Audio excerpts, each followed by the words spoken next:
So another question we've got next on the list is, have you ever felt you had to compromise creatively so far? Yeah. This is a really hard question to answer, actually. Yeah, it's because I mean, I'd like to come out and probably say no. Like, compromise. I think you build up your clientele, I think, by what sort of work you present, and the work that you present is the work that you want to be doing creatively. So hopefully the people that book you allow you to unleash your creativity. I think the hardest time to be creative is when, I don't know, a wedding's not quite your style. So I like to shoot, I don't know, weddings in barns and outdoorsy type of things in fields. Mm-hmm. And sometimes you book a wedding that's more of like a hotel with a bit more glammy and glitzy. Like, both are beautiful, but it's, you know, if it's just a different style to what you sort of enjoy shooting, then maybe it might be a bit harder, but I don't think so. I think every single wedding is so different. They could be like, they're similar in some aspects, but at the end of the day, like you said, every couple is so different. Everyone's got a different vision, and you can just go for it, can't you? Like, yeah, they definitely, like, obviously weddings will follow the same format. You know, there'll be a getting ready, there'll be a ceremony, there'll be a drinks reception, there'll be dinner, then there'll be a bit of a lull, quiet patch, and then you'll have the party. Like, it's pretty much whichever wedding you go to, where location changes or whatever, they follow that. And, you know, couples, even though, so it's the first time they've got married, they'll come to you and kind of ask for your help a little bit on that direction throughout the day.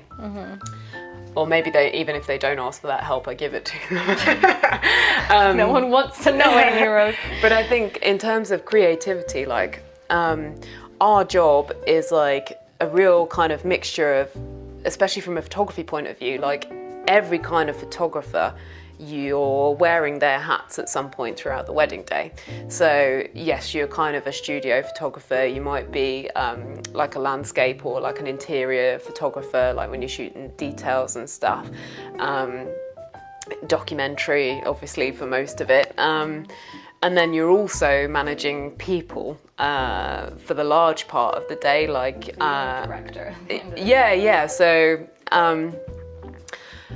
there's so much going on that is more than just taking photos. So in terms of creativity, it's always, you can do this within these parameters kind of thing. Like, you know, say for example, so if something runs behind in the morning, say hair and makeup has run behind, or ceremony's gone on much longer, the time that always gets cut, I feel, is the media time, so photography and videography, because, you know, they've got a meal that they want to get people seated for. So you're really pushed to think on your feet constantly throughout the day. You've got all these constantly changing environments, weather changes, lighting changes, people's mood changes, all of these different dynamics, and you're trying to pull something out constantly. And that's what you have to do, whilst everyone thinks that you're just having the easiest, like, most chill time ever. Or at least it appears that way. So I don't think, like, my creativity is compromised, but I actually like the challenge of, like, do something. Do something about this. Do something right now, and you've not necessarily seen what you're going to be working with before then. Like, I don't know about you, but I don't do venue visits or anything like that. I love it when I actually shoot a place that I've not shot before, just because it really pokes me to really think outside the box. That's such a cheesy saying, isn't it? But, like, it forces the creativity, because you're seeing things with fresh eyes. Some couples kind of get nervy if you've not shot a place before. They like to be reassured that you know what you're doing and where you're going, but, like, then I would probably say to them, well, I'd still make exactly the same decisions whether I've been there or not before. Like, you know, if you've got your heart set on having a photograph by this tree, and then it's chucking it down with rain. Like, you can't hold those expectations too heavily. It's my job to then think, okay, so what can we do instead? Yeah. Everything is now. Now what do we do? Now what do we, or like, what are we doing in the next 5 minutes? It is like a kind of creative meditation on the day. Like, you're very present. You have to be very present the whole time. You have to adjust a lot to the things that are beyond your control.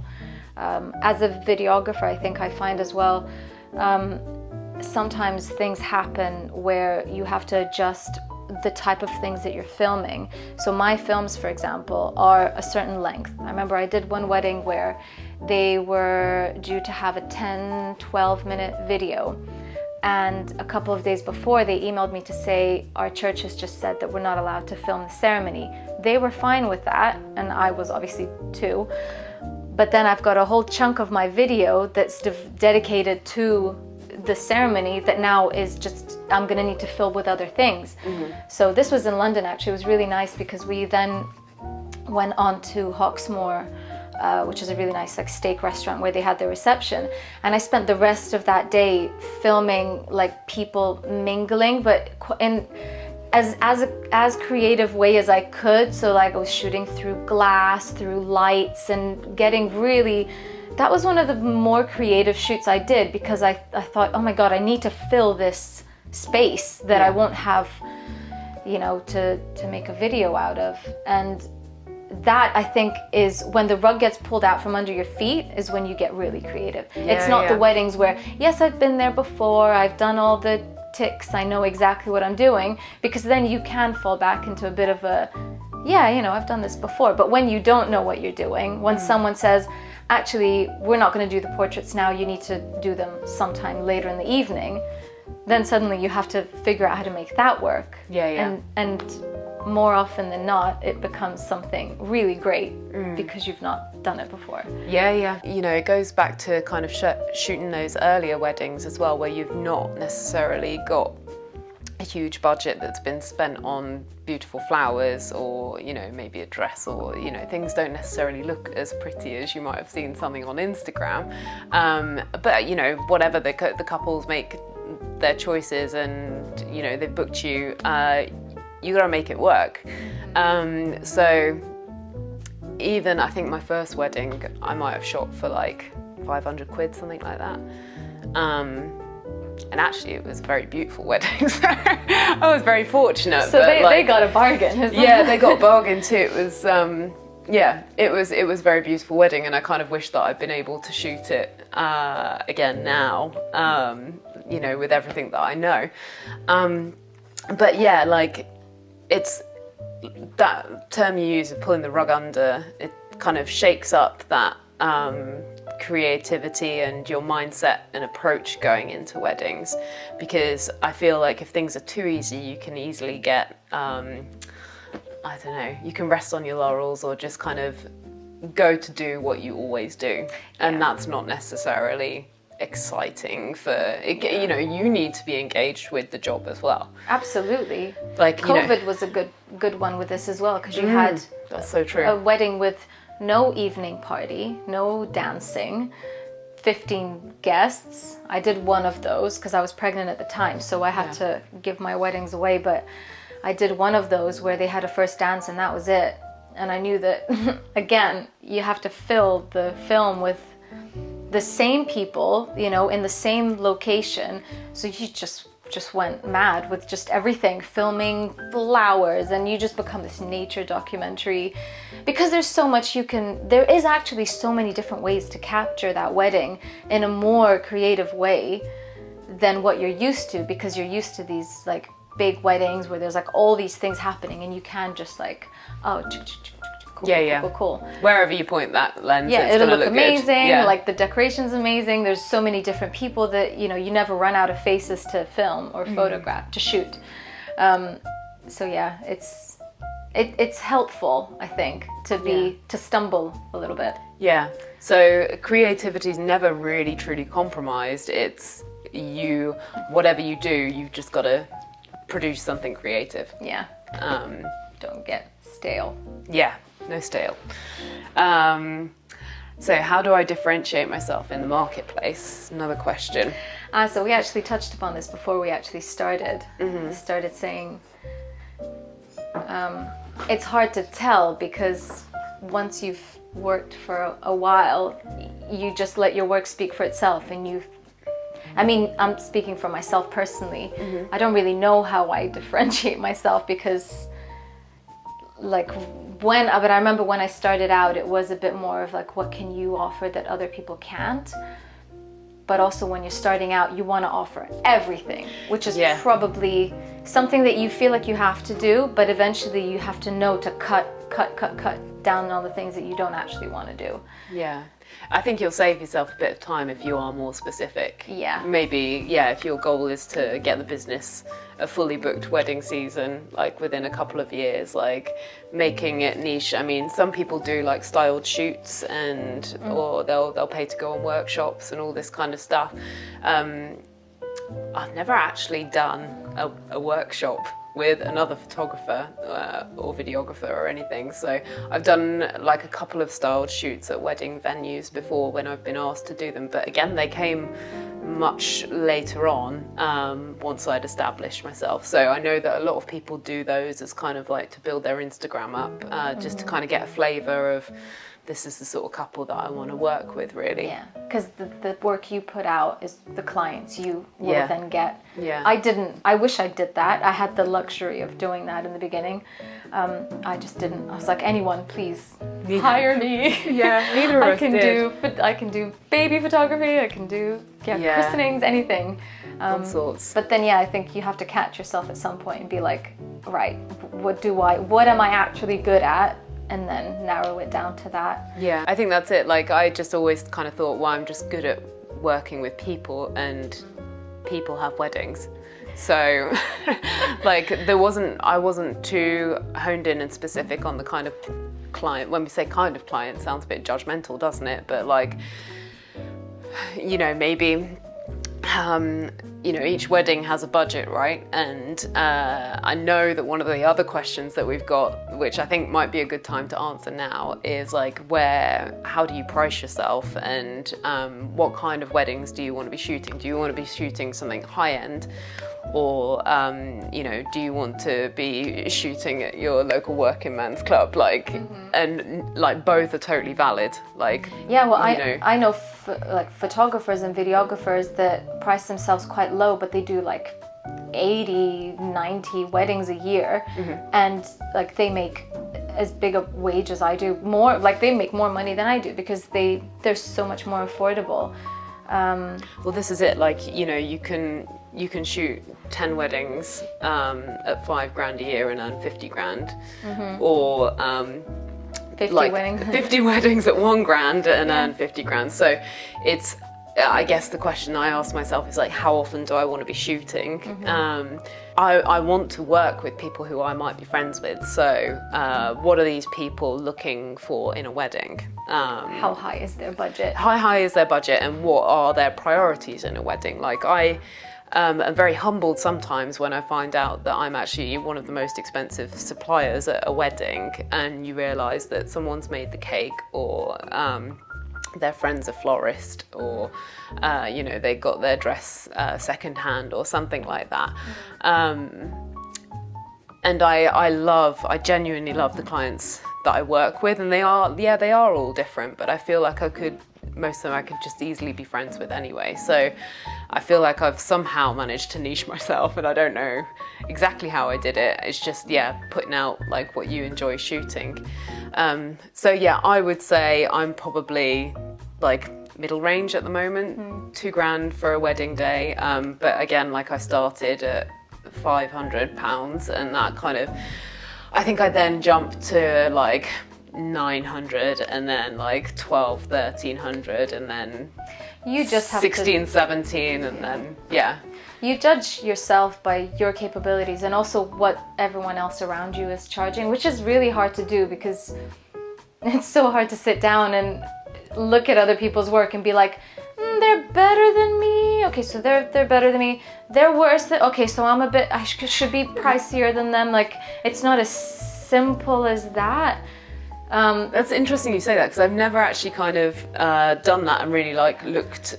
I don't tend to look at what other photographers at work at all, really. I think I did in the beginning when I had no idea what to charge. Yeah. And then I remember at one point I was going to weddings, and somehow this subject would come up with photographers, and they'd be charging double what I was, and I was like, we're doing the same work, and I'm probably going to be editing for like 7 times longer than you are. So I was like, right, I need to adjust my pricing a little bit. But you're right, like sometimes people will say, oh, you're turning down lots of clients, you need to charge more so that you could just get more for whatever. But then I don't think I want to be shooting for clients that could afford that much bigger budget. You found your sweet spot, basically. Yeah, I have. It took a few years. I love my clients, and I think with videography it's a bit different because the photographer is one of the first people that they book. Venue, photographer, that's it. You do everything else later. Whereas videography is normally at the very, very bottom, where I've even had an inquiry the other week that was like, we were never going to have a videographer, but now our wedding was postponed to this year, so now we've got some budget for it. Yeah. So you're sort of like scraping at the bottom of the barrel. So I think a lot of my clients are people that have seen me in weddings that I've done for their friends, and they'll say, I definitely want this person, which is really great. But you always have to remember that as a videographer, you're the first supplier that they can cut. You'd be like, actually, know your place, Agne. Yeah, don't, you know what, did you really need to raise your packages by that 100? Not worth it. Yeah. And there's like, you know, I've certainly tried a bit higher and a bit lower, and just I'm not sure if there is sometimes an art to it, or you also get like more quiet patches throughout the year where you get less inquiries and then you'll get more inquiries. So like generally, like after Christmas and New Year, I tend to get quite a lot of inquiries. A lot of people get engaged around that time. Right now in the summer, the inquiries have gone down a little bit, you know, might get a handful, through the week. So I don't put my prices on my website as well, but I think you do. So what's the difference? Let's talk about that, because why do you not put your prices, and how do you find that works for you? Yeah, so I always used to put them on, and I probably got less inquiries than I do now, but they pretty much knew what they were going for, and they'd already made their mind up in their head that they were happy, as long as I wasn't an idiot when I had like a Zoom call with them. Sorry to disappoint them, but for you, yeah, exactly. Like, then they were probably going to book. So it was a high booking rate as to inquiry rate, if that makes sense. Now there's definitely a lot more tire kicking, but it gives me an opportunity to, so this is with prices off, it gives me an opportunity to start more of a conversation and get more of my kind of gallery work, and I do like highlight slideshow, not to take anything away from videography, but like, so I'll put photos just with some music so they've got something to watch. I'll kind of put that under the potential client's nose as well, so they know what they're getting from me in a bit more detail than what they've seen on the website. There's a case for both, I think, but I've settled for prices off. I'm not sure if that will be the case forever, but that's just where I'm at now. Yeah. What are your thoughts? I've tried both as well, and I found that when I didn't have my prices on, I got a lot of inquiries that I'd never heard from again. I'm sure it's similar with you, but I feel like with videos, I've sort of, everything that I'm offering them is there, they can see. But I found there's a lot of people still out there with maybe slightly unrealistic expectations on how much a videographer costs. Mm-hmm. So they will come in and say, well, would you actually do this for £500, or our budget's 1,000? You know, like, there was a lot of sort of replying and putting that time and effort into writing out an email and then just not hearing back from them. Okay, yeah. And yeah, I found it just got easier when I put my prices up, when people could just see and say, okay, not for me or for me. Yeah. Because there's not much more that I offer people really. Like, I will get an email maybe sometimes I'll ask a few questions, but a lot of the times they'll just say, are you available? And I'll say yes. And then they'll make the booking. I rarely ever have calls or Zoom things.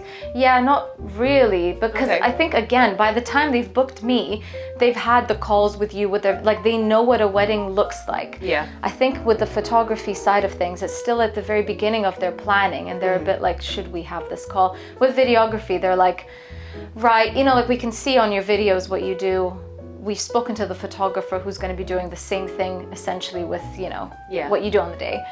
And essentially the photographers kind of like said, this is how I'm going to work, etc. Yeah. And they might have even recommended you as well. So yeah, that happens a lot. The photographer's not going to be recommending someone that doesn't work in a similar way to them. Yeah. So that the couple know, okay, so they're going to be quite happy working together on the day. Yeah. But yeah, I guess I didn't appreciate the you don't have that many client meets beforehand. No, not at all. Yeah. When they ask to meet, I normally am a bit like, no, of course we can, but I'm a bit like, oh, okay. I have to put my best shirt on. Yeah, I have to make some effort. Okay. but yeah, I just think it's, by the time they book a videographer, they've either seen you at a wedding, so they don't need to talk to you, you've been recommended so they can sort of trust who you are, or they're booking you at the very end of their planning and they can't be asked anymore. They're like, okay, cool. Yeah.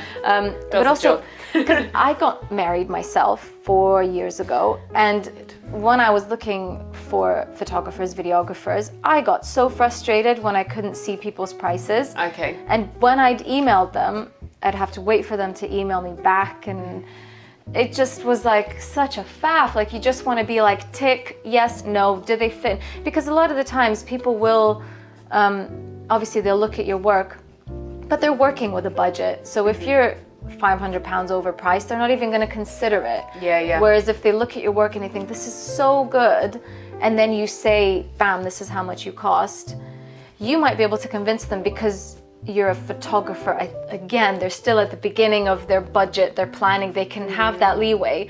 I think with the videographer, it's a bit more like, nope, you're over budget, we don't need you, we can get someone else. Okay. So perhaps, slightly different decision-making process because of where they are in the scale of planning their wedding. I genuinely think that. Yeah. I'm not married myself, so I've not kind of been through that process, but that must be super helpful for you having gone through it and like being a bride and having to think about this, that, and the other different suppliers. It really taught me to just reply to people quicker, and because I'm really bad with that now, because when I had my baby a year and a half ago, I was very much like, I am on maternity, like I'll reply to these when I can. Now I'm not on maternity anymore, but I work Tuesdays, Wednesdays, Thursdays, Fridays, and then I've got 3 days of the week where I'm not working, and half a day where I've got my baby with me and I'm not working. So if someone emails me in that time when I'm not working, I'm like, well, I'm gonna have to wait until I'm working to reply, and I know how annoying that is, because people wait, like they're hanging on. To, like, they're waiting for your email, and I need to keep reminding myself to just reply to them as quickly as you can. That's interesting, actually. I think that's more like a kind of just being self-employed question maybe, and this isn't one that someone's asked, but in terms of like structuring your working hours and stuff. So I've never got on with structure in that sense. Chaos all the way. Do what I like when I like, Lucky you. I know. Sorry, I've got a greyhound baby. That's look at her just laying there. She's just she doesn't require much attention. She's happy. So I say that, like, I have a really kind of tight workflow process around shooting weddings and what I do on the day and backing up and kind of. But your turnaround is like 3 days. Like you have a. Clients don't listen. Yeah. But whatever you do, it's working. Like I try to make. I'm a bit obsessed with trying to make things as efficient as possible. So I'm always refining, always streamlining.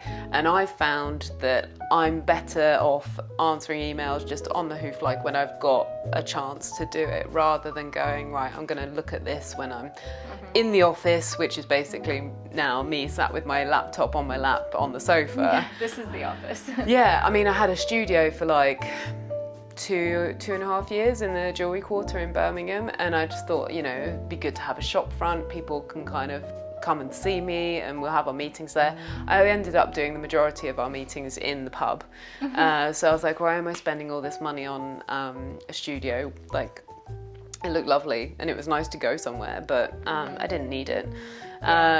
So yeah, again, just work from home. And I personally don't feel like I have to have that separation of working environment to living environment. And yeah, I tend to, like, you know, I can edit in the evenings, and I guess, like, because I'm fortunate to have a lot of flexibility in my life, because I've not got too many things that are pulling me from different directions, like Dependables. yeah like babies. So yeah, I found that not having that structure is the most efficient way for me to work. But yeah, I think that I had to change that round a little bit, even before I had a baby. Obviously, then my working hours were like normal. It was 9 to 6 probably. And you still, like, you get the emails in the evening, but I used to say to myself, no, like, they can wait until the next day for me to answer. Yeah. And then in the summers, when you're working Saturday weddings, I used to take Sunday and Monday off so that I had the 2-day weekend still. And then I'd go in with the work, because I found that I was just not having any time for myself, and all I would ever do if I did go out and see someone was stress that I had work that needed to be edited and emails it, and I just couldn't relax. Whereas when I made this structure for myself of Sundays and Mondays are your days off, I just felt like I was allowed to go and enjoy myself. Otherwise, it just was this constant, like, panic that I haven't edited what I need to edit. But now there's no question. I can't work when I've got my kid, because she is just intense. And she's a lot of work. Like, babies are a lot of work. Who'd have thought? No one ever talks about that. When you become a parent, there's all these, like, things that say no one ever talks about how actually everyone talks about it. Everyone says that you don't get sleep when you have babies. Like, here is me saying it out loud to the world. Babies are a lot of work. So when she's at nursery, I work. When she's not, I don't, because it's just too much. Holding yourself like with too much expectation to get stuff done, and that it sounds like a recipe for a lot of stress. Yeah. But I feel like what I do try to do is, again, manage my clients' expectations of that. So once I've filmed their weddings and I've done their teaser trailers, I'll email them and say, it might be a while until you receive your final films, but here's an editing queue. I've got this page on my website where I've put down the clients' names in the order of where they are, where I need to edit them, and they can all look on there and see where they are, and at least they know whereabouts I am in my editing process. That's so helpful, because I feel like it's the best I can do. Otherwise I'll be getting emails saying, do you know how long it'll be before my film? And it would just stress me out so much, because I'll just say I don't know how long, I'm sorry. They just want to know where they are in the order of things, and like, oh, you haven't forgotten about me, have you? Because it is stressful. Like, I had that when I got married, and my videographer had also just had a baby. We didn't know this. He told me later, we met up over a coffee. But he said they were really struggling that first year, and it took him almost a year to get my film back to him. But the thing I found frustrating was I'd email him to say, is everything okay? Like, when can we expect it? Knowing how annoying that email is, but I waited as long as I could. Into that client, right? Yeah, but like, I just saw that he wasn't posting anything on any of his social networks, and I was like, are you still alive? Yeah. Are you okay? And he would not reply to me. He'd reply like 3 months later and be like, oh yeah, I'm just starting on your film now. And then like 4 months later, there was still nothing. And so I said to him later, the most frustrating thing was you not being open with me about it. If you just said to me, it's going to take at least half a year for your film, I'd been like, okay, that's fair enough. It takes as long as it takes. Yeah, it takes as long as it takes. It takes the insecurity out of from a bride's perspective, right? Yeah. Just know where you stand. Yeah. Be open with them. I mean, it's a good rule for life, right? Exactly. I am here to just give out advice on life. Babies are hard, and just be real. Just be real. Don't lie. I love it. Okay, so another question. what are the pros and cons of being self-employed? Is it kind of the lifestyle, everything that you expected it to be? Like, what are the pitfalls? I think being self-employed now after the pandemic is a lot less of a niche thing, you know, working from home, being on your own.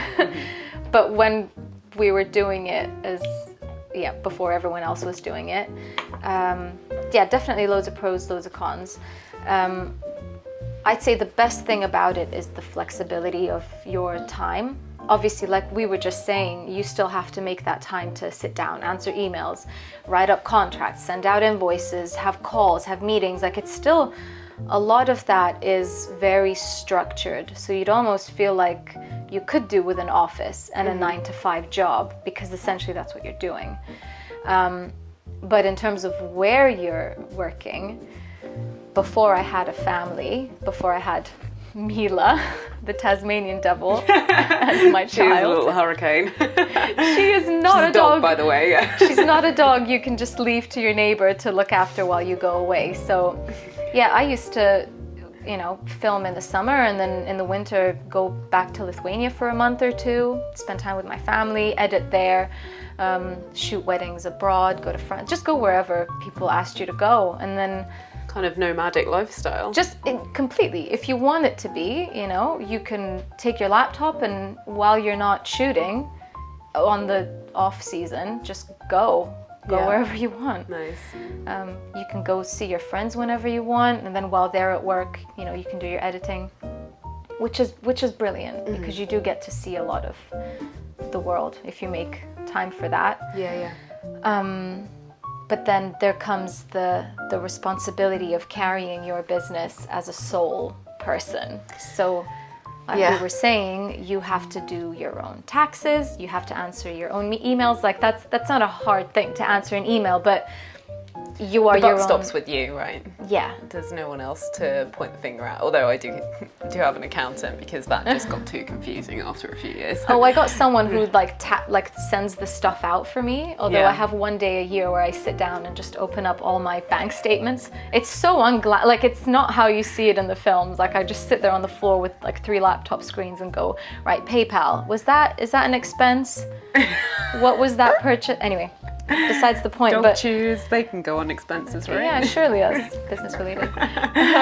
But yeah, like you have to learn how to do all this stuff yourself, and it's not as scary as it sounds. You make it work, but it takes time that you might not think you need to allocate. So like having meetings and replying to emails, learning how to invoice. I've recently learned that you have to put a couple's names and addresses on your invoices. Have you been doing that? I haven't. Not the physical addresses, no. Apparently that has to be on an invoice. Oh, wow. Yeah, and we've learned that with another photographer we were sort of talking about. Someone's asked us to invoice a company for something that we weren't doing. Okay. We were like, well, we're not going to do that because that's illegal. And then started looking at what has to be on an invoice. Yeah, okay. Anyway, so things like that. You have to just learn on the go that, like, you know, how to do this, how to write up contracts, an easier way to maybe write a contract than before. I used to print them out, sign them myself, email them, like mail them out to people. Now they just tick a box online. That's how we know we're getting old. Like, we actually used to deal with paper. I used an owl to send out, you know, just anything that you could. But yeah, it's. I think a lot of it is it's learning a lot, and you have to just make peace with the fact that you're going to have to learn to do a lot of different things. I just realised that you said an owl to send out your contracts. You meant a pigeon. Well, I was thinking Harry Potter, but what, you know, pigeon. Hedwig. An owl. Sorry. Did you miss your Hogwarts letter? I mean, does that got lost in the mail? I mean, I've never watched Harry Potter. Amy. Or Lord of the Rings. Or what's the other one that everyone... Please don't. Just stop right there. Oh. No. Star Wars. No. Game of Thrones. That's it. I didn't watch any of that. How did you manage to...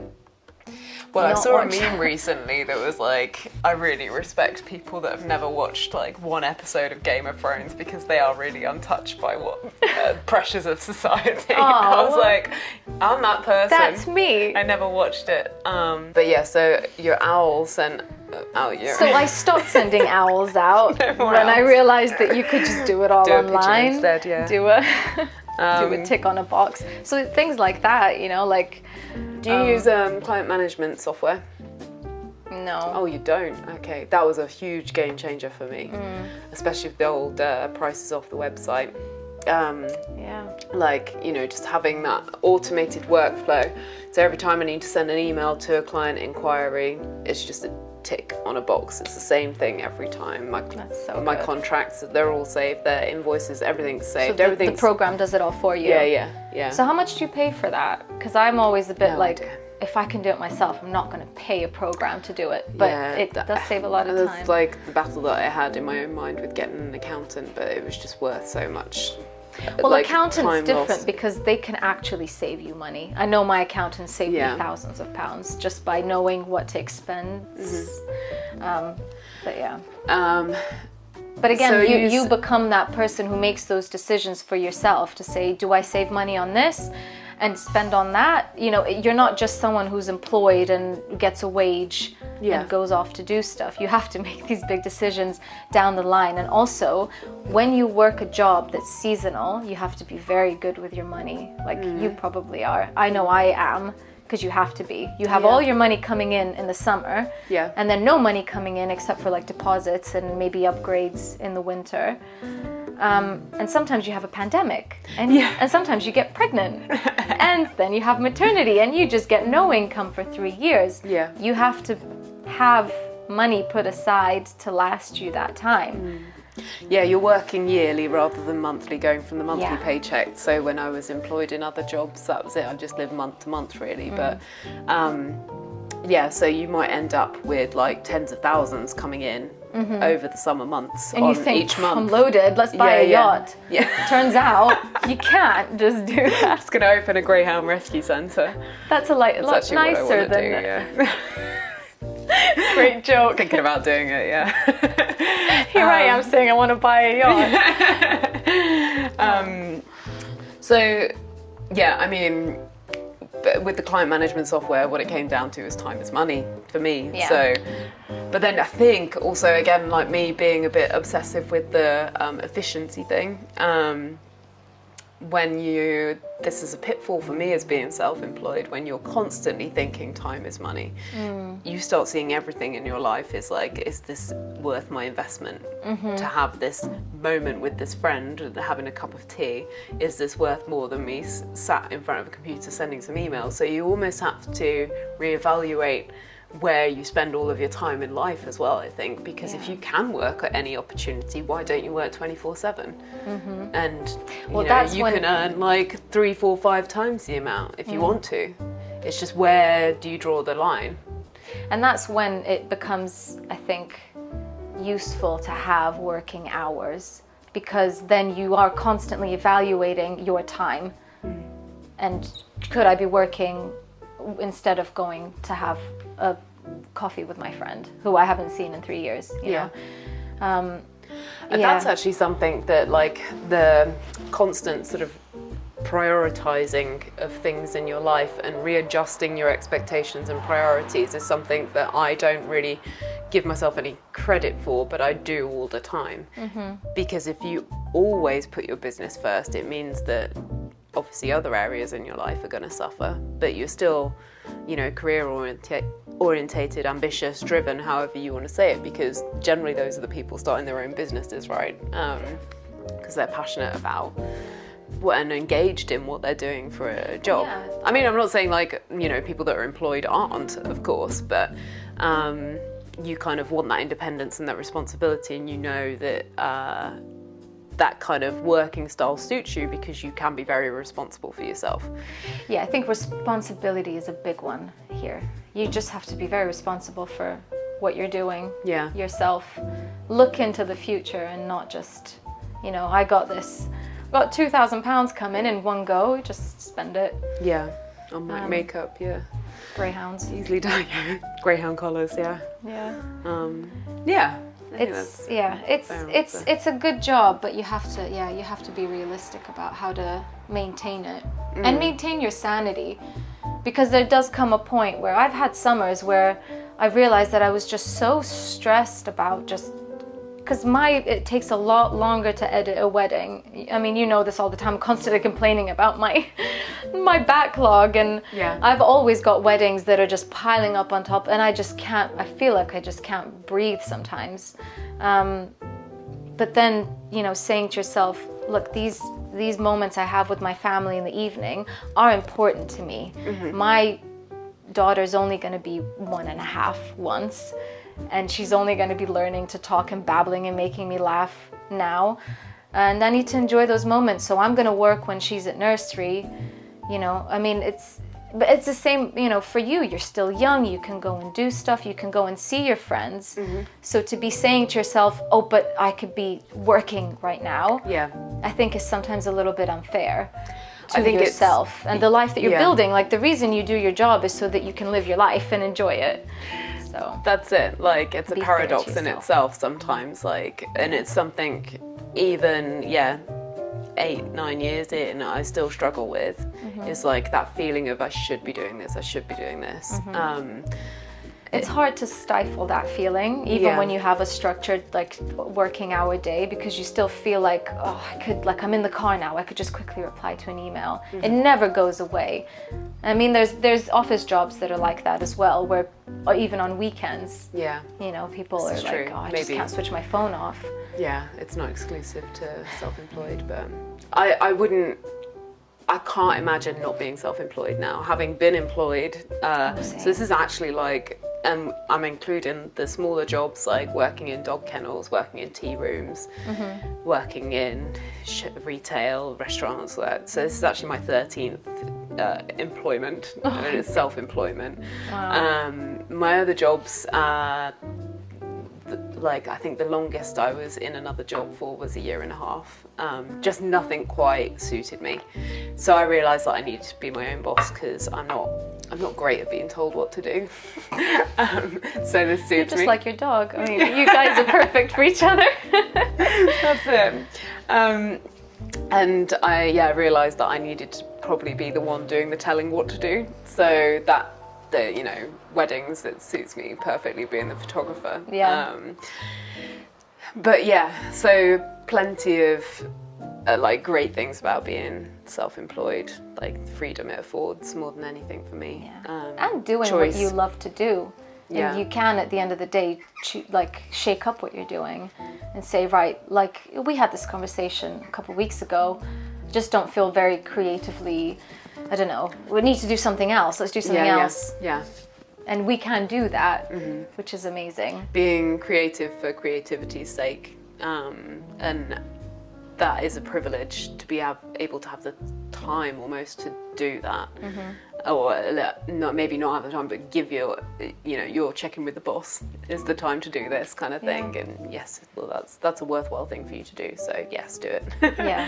I think it's made me a lot more of a confident person as well, working for myself and working in weddings. I think because I know that what I do is good, that people appreciate it, and I'm there because they really want me there. But also just, running your own business. I used to be a really, really shy kid. Like, even at school, I was always I really hated being called on by the teacher. I couldn't speak in public. I just turned so red. And I think I just didn't feel like what I said would make sense, or just that people should give me the time of day to speak. Whereas now I feel like, running your own business, you know what you do. And it's reaffirming. Women especially have this imposter syndrome, which is a real thing, where and I've spoken to a lot of photographers or videographers who are not necessarily just starting out, have been doing this for a couple of years, but they're still reluctant to say, I'm a photographer, this is my full-time job. They're a bit like, just take some pictures. I'm okay. It's just own what you do, because it's a lot of work, and not everyone can do it. And I think that realizing that has made me a lot more confident just in life in general. Yeah. Cool. So should we wrap this up then? Let's wrap it up. Cool. Well, this has been fun. Hasn't it been pleasant? It's been really warm. Yeah. No, this has been good. It's actually really nice to talk to someone about it. Yeah. Obviously, we get to talk during weddings, but you're exhausted from the day And our jobs can be like quite isolating as well sometimes. Right, let's continue this another Yeah. time because the dogs are getting a bit antsy to go for. Yeah. To just She's go. gone crazy. You crazy girl. Well, I heard Mila scratching at the door. Every right. time I come in, she's like right. I'm like, just go lay down, go outside. You've got like all this space. She's She like doesn't want to know. She wants to be with you. Yeah. Well, with you, me, she doesn't. Yeah, okay. You're the I can guest. see you. Yeah. Yeah, this has been great. All right. And, Well, thanks for coming all the way here to no, talk to. Anytime. I'll do it again. Well, we're gonna have to. All right. Draw for a bit then, everybody. Cool. Bye bye. Cringe.